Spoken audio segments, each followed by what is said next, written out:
esse tema que foi proposto, como conciliar desenvolvimento econômico e direitos sociais, é um tema delicado, né? De pronto, a gente pode pressupor que existe uma dificuldade de conciliação entre desenvolvimento econômico e direitos sociais. E esse não é um problema de agora, é um problema que já está passando muito tempo, é um problema, podemos dizer, secular. O professor Amartya Sen, que é um economista indiano, ele se destacou justamente por ter se indignado com um cenário de contraste que nós temos vivido. Ele diz que existe uma convivência tosca entre opulência e miséria, entre muita riqueza na mão de poucos e uma extrema miséria para muitos.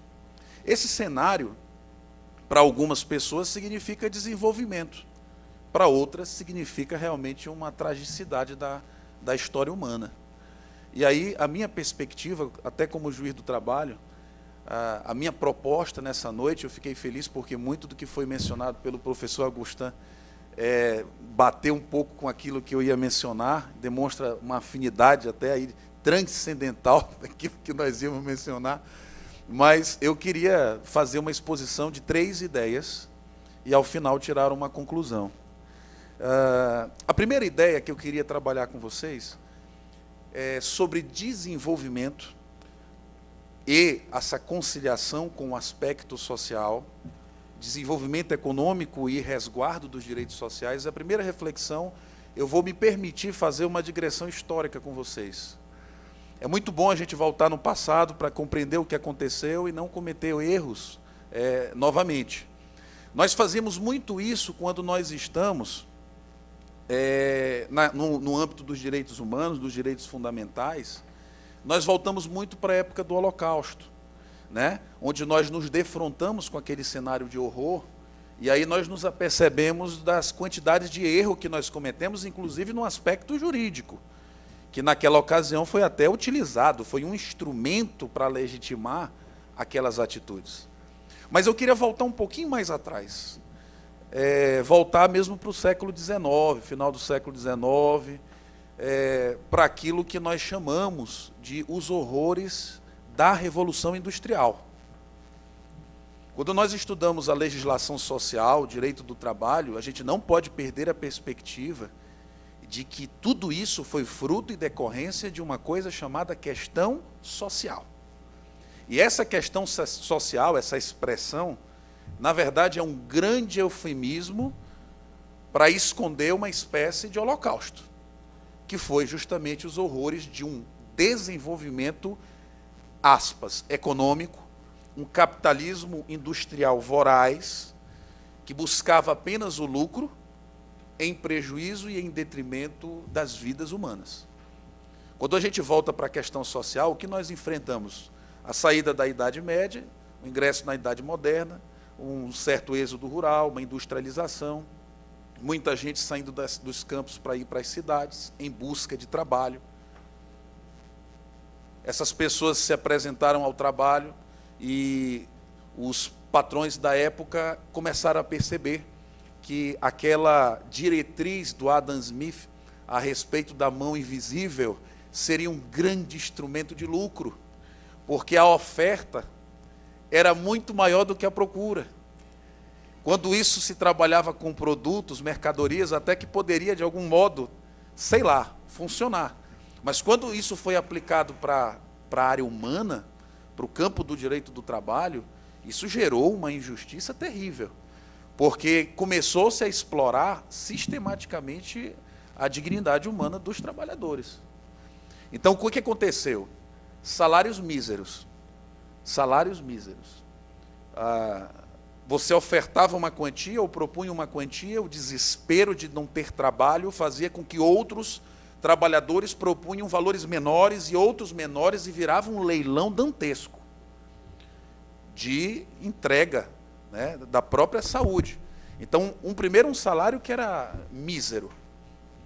Depois nós tínhamos jornadas de trabalho extremamente extenuantes. Pasmem, se nós nos indignamos com 10 horas de trabalho, com 12 horas de trabalho, Trabalhava-se 20 horas.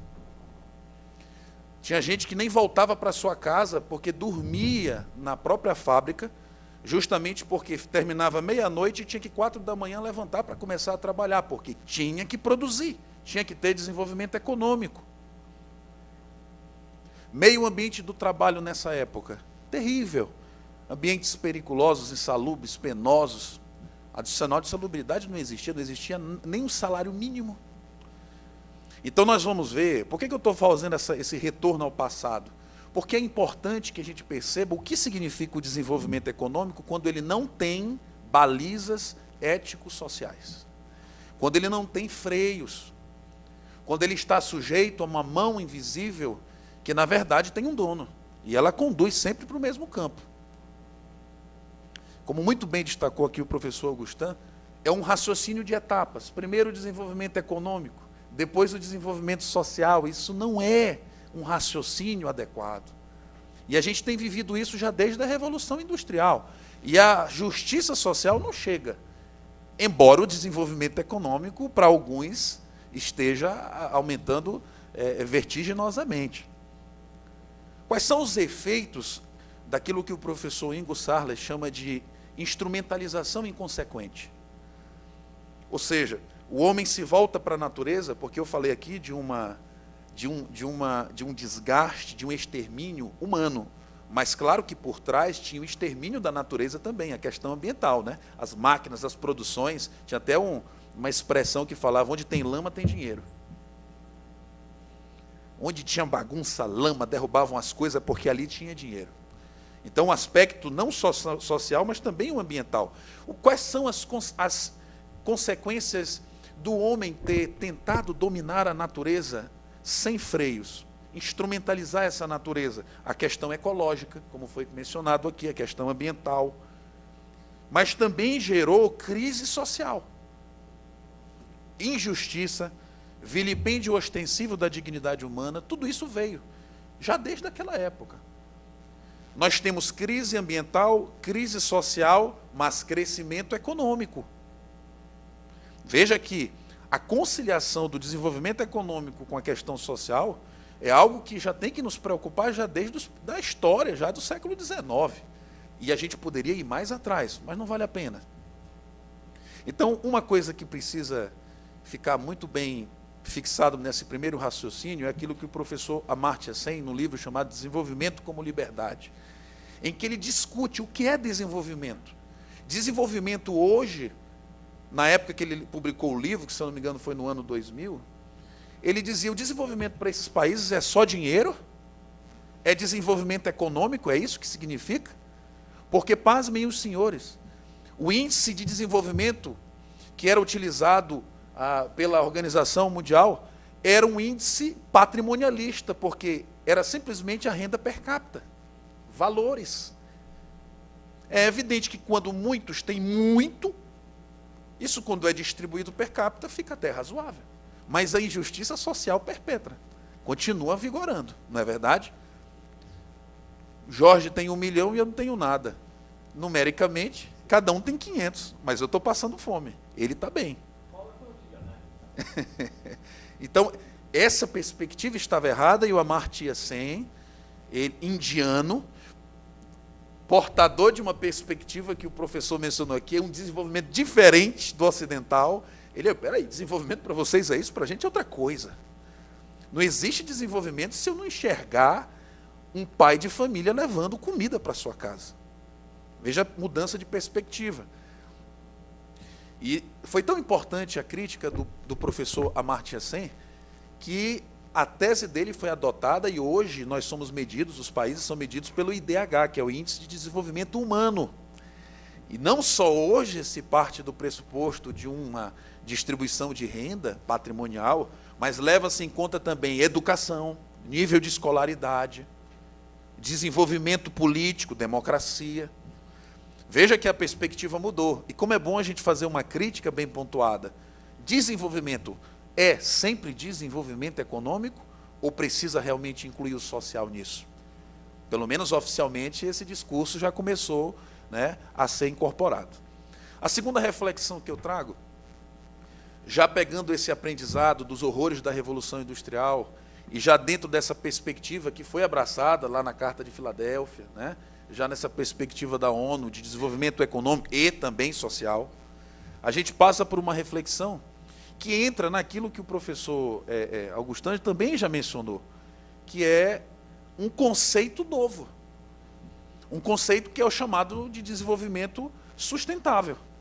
Esse conceito de desenvolvimento sustentável, segundo a doutrina contemporânea, tem que ser alicerçado num tripé, baseado em desenvolvimento econômico, desenvolvimento social e desenvolvimento ambiental. Isso tudo o professor Gerd Winter, um professor alemão, chama de desenvolvimento sustentável. Então, a ideia de desenvolvimento sustentável é um desenvolvimento que não seja unidirecional, não é só econômico, não é um desenvolvimento que beneficia poucos, tem que ser um desenvolvimento que beneficia a maioria, ou todos. E mais que isso, tem que suplantar patrimônio, tem que alcançar as pessoas e precisa também alcançar o quê? O nosso habitat, né? O meio ambiente. Tem que ser algo sustentável. Então, o conceito de sustentabilidade, ele não quer dizer apenas e exclusivamente ao aspecto ambiental. Segundo a doutrina do professor Winter, isso alcançaria e congregaria os elementos econômicos, porque isso é importante, social, porque isso é suma importância, e também a questão ambiental. Nós temos aqui, então, um conceito de desenvolvimento mais holístico, ou seja, mais amplo, mais abrangente e, sobretudo, mais humano, que foi o que faltou lá no capitalismo industrial da Revolução Industrial. Desumanidade, falta de perspectiva com o outro. O conceito de desenvolvimento sustentável é um conceito que busca conciliar desenvolvimento econômico com proteção social, aliando também a questão do resguardo do meio ambiente. É um conceito, portanto, muito mais amplo e muito mais humano.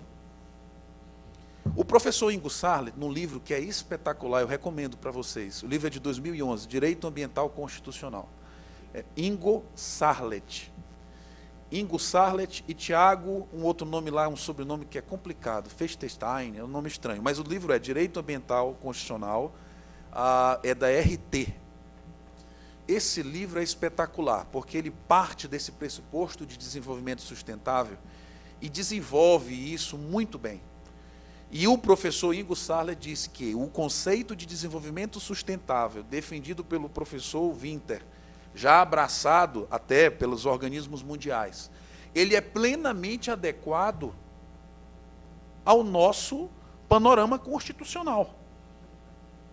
Vocês lembram que a nossa Constituição, ela fala como objetivos a questão da erradicação da pobreza, ela fala que é redução das desigualdades sociais, construção de uma sociedade livre, justa e solidária, promoção do bem de todos.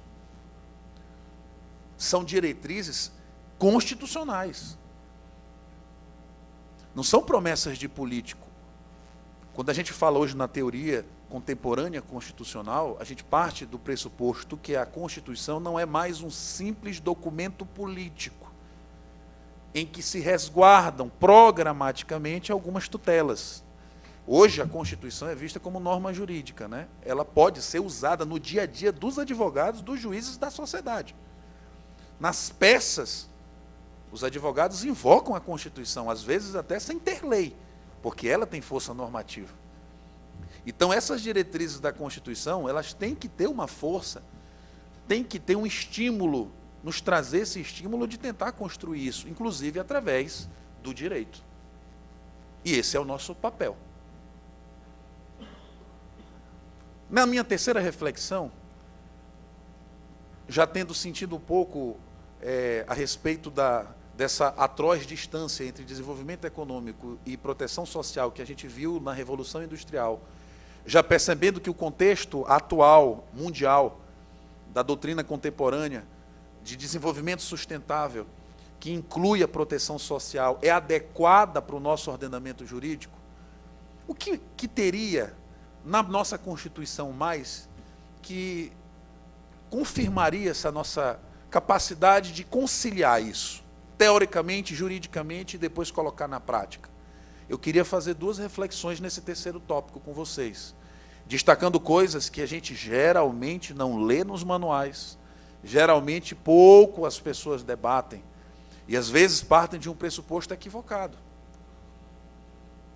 A nossa Constituição Federal, e aqui eu também faço uma pausa para dizer o seguinte: não tem como nós hoje pensarmos qualquer assunto, principalmente quando envolve o direito, e hoje praticamente tudo envolve o direito, a judicialização da política mostra isso, as coisas mais próximas da gente, da nossa casa, da nossa família, relações sexuais, amorosas, questões, tudo já foi submetido ao judiciário, principalmente ao Supremo Tribunal Federal.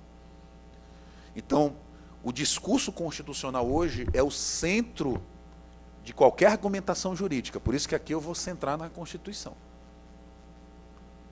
Quando a gente parte da Constituição, a gente parte de uma atuação técnica razoável, porque o nosso campo de argumentação tem que ser sempre em cima da Constituição, e ideologicamente também mais ameno, porque eu poderia vir aqui com uma perspectiva marxista, neoliberal. Não, eu não estou vindo com essa perspectiva, eu estou aqui trabalhando na perspectiva constitucional, que abrange qualquer profissional jurídico, independentemente da sua ideologia. Então, o que a nossa Constituição ela nos traz de interessante que a gente pode pensar? Primeiro, a nossa Constituição Federal, ela, quando fala em desenvolvimento como um dos objetivos da nossa República, no artigo 3º, ela fala o quê? Desenvolvimento econômico? Não. Ela fala desenvolvimento nacional. Não é desenvolvimento econômico. Desenvolvimento nacional é muito mais do que desenvolvimento econômico. Desenvolvimento econômico, talvez não foi essa, não tenha sido, a gente não leia aqui a palavra desenvolvimento sustentável, mas é possível sim que a gente enxergue desenvolvimento nacional no sentido da sustentabilidade. Porque essa mesma Constituição diz, por exemplo, que o trabalho, os valores sociais do trabalho são a base, né, da ordem social, são também alicerces da ordem econômica. E aqui o segundo ponto. Ao contrário do que se afirma, o trabalho em si não é fundamento da República Federativa do Brasil. Tampouco a livre iniciativa. Porque a nossa Constituição, professor Augustano, lá diz no artigo 1º, se eu não me engano, inciso 4º, diz que são fundamentos da República Federativa do Brasil, entre alguns, claro que o de maior destaque é a dignidade humana, está escrito lá, mas depois diz, os valores sociais do trabalho e da livre iniciativa. Tem um erro de interpretação muito comum aqui. Costuma-se se dizer que fundamentos da República Federativa do Brasil são os valores sociais do trabalho e a livre iniciativa, ou seja, a livre iniciativa é um dos fundamentos. Está errado. Fundamentos da República Federativa do Brasil são as expressões sociais desses dois fenômenos, trabalho e livre iniciativa. Por isso, a Constituição fala os valores sociais, do trabalho, 2, e da livre iniciativa. Ela não fala e a livre iniciativa. Se a Constituição falasse os valores sociais do trabalho e a livre iniciativa, perfeito. A livre iniciativa em si seria um fundamento, mas não é assim que está escrito. Lá está escrito os valores sociais do trabalho e da livre iniciativa. Portanto, valores sociais se reporta tanto ao trabalho quanto à livre iniciativa. O que isso quer significar? Significa o seguinte, não é o trabalho simplesmente que é importante para a República Federativa do Brasil. Uma criança de 12 anos que quer trabalhar é importante? Não. Então, esse trabalho não é importante. Por que ele não é importante? Porque ele não traz uma expressão de importância social. A livre iniciativa por si só é importante? Qualquer atividade é lícita? Não. A atividade que é feita nos morros de tráfico é lícita, é importante, é uma livre iniciativa, no sentido macro, mas ela não importa para a sociedade, porque ela não tem uma função social, ela não tem um sentido social. Por isso que eu afirmo, trabalho só serve quando tem uma expressão social. A livre iniciativa só serve quando também ela aponta para valores de importância social. O que isso quer significar? Desenvolvimento econômico sempre se pensou como um atributo da livre iniciativa e um direito fundamental, e isso não é verdade. O desenvolvimento econômico patrimonial só vai ser importante para o Brasil quando ele produzir justiça social, distribuição equânime de bens, quando isso nos produzir coisas boas e interessantes para a sociedade. Se for para produzir uma massa de mutilados, pessoas sem dinheiro, complicadas, doentes, nós estamos voltando para a época da Revolução Industrial, isso não nos importa. O nosso nível de desenvolvimento jurídico, ético, solidário, já não aceita mais esse tipo de coisa. Por isso que, quando a gente fala entre conciliar o desenvolvimento econômico e a proteção social, nós estamos falando de algo muito importante, porque não significa somente um debate ideológico ou teórico, é uma imposição da nossa Constituição. Não é uma questão de optar se vai conciliar ou não, nós temos o dever de achar saídas para que isso se concilie. Se nós estamos falhando, a culpa é nossa. É evidente, eu não tenho aqui a insanidade de imaginar que o direito vai resolver tudo, tudo bem, mas ele tem um papel fundamental. O direito, e nós temos um papel fundamental nisso, né? Do direito poder ser usado para que a política, por exemplo, as leis, já saiam tentando alcançar esses objetivos, né? Ou seja, a política sendo usada pelo direito para o bem comum, e não o contrário, como sempre aconteceu, a política usando o direito para os seus próprios fins, como aconteceu lá na época da Alemanha, e em muitos outros lugares. Ou como os marxistas, os socialistas dizem, o direito como instrumento ideológico, de afirmação de uma classe social. Tem um pouco disso? Tem, mas não é só isso. Nós temos uma vida própria que a Constituição nos dá. E para encerrar, eu queria dizer aqui que, como eu afirmei no início, esse debate entre capital e trabalho, porque é isso que nós estamos falando aqui, ele é um debate rigoroso, é um debate que é polêmico e sempre vai existir. A nossa questão aqui é fornecer ou refletir isso dentro, pelo menos aqui dos limites da minha fala, em 3 perspectivas. Uma preocupação ético-solidarista, assentada na nossa própria Constituição, que fala em dignidade humana e também sociedade livre, justa e solidária. Lá não fala sociedade rica. Lá não fala em sociedade capitalista. Lá fala em sociedade livre. Você quer montar um negócio? Faça-o. Mas faça com justiça e que produza solidariedade. Você quer trabalhar? Faça-o. Mas faça dentro de parâmetros éticos de justiça e que produza o quê? Solidariedade, ou seja, a funcionalização desses fenômenos dentro de uma perspectiva social mais ampla.